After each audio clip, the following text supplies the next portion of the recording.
Welcome to Spidell's California Minute. I'm your host, Catherine Zidane, and this week we're discussing erroneous pass-through entity elective tax refunds and what to do if your client has received one of these refunded payments.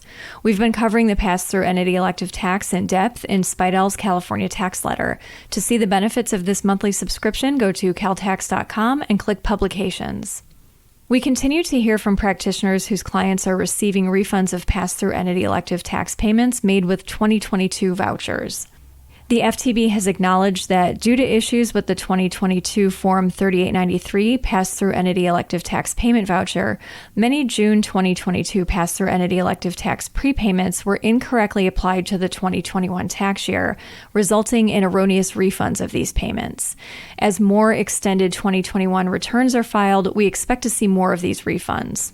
This is a significant problem because in order to preserve the right to make the pass-through entity elective tax election for 2022, taxpayers have to remit a payment of the greater of $1,000 or 50% of the 2021 pass-through entity elective tax due by June 15, 2022. If the payment is not posted, taxpayers will not be able to make the election for 2022.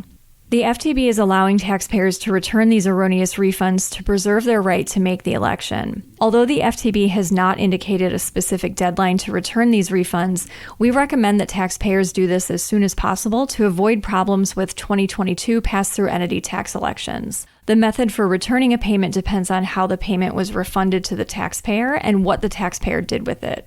If your client received a check and still has that check, they're required to return it. Mail a copy of the Form FTB 3893 voucher along with the explanation PTE Elective Tax Erroneous Refund to the Franchise Tax Board at P.O. Box 2288, Rancho Cordova, California 95741-2288.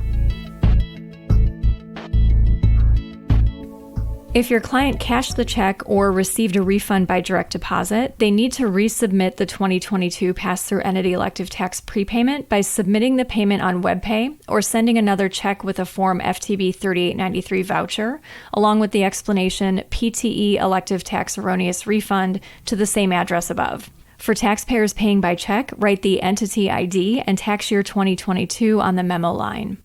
We recommend that practitioners reach out to their clients who made June 2022 pass-through entity elective tax payments to ensure that they did not receive a refund or direct deposit of those amounts.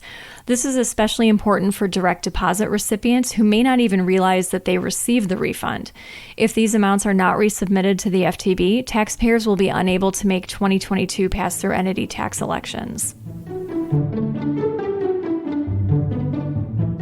We've created a client letter addressing this issue for registrants of our 2022-2023 federal and California tax update. To register for a live seminar or live or on-demand webinar, visit caltax.com. That's all for this week. Join us next time for another episode of Spidell's California Minute.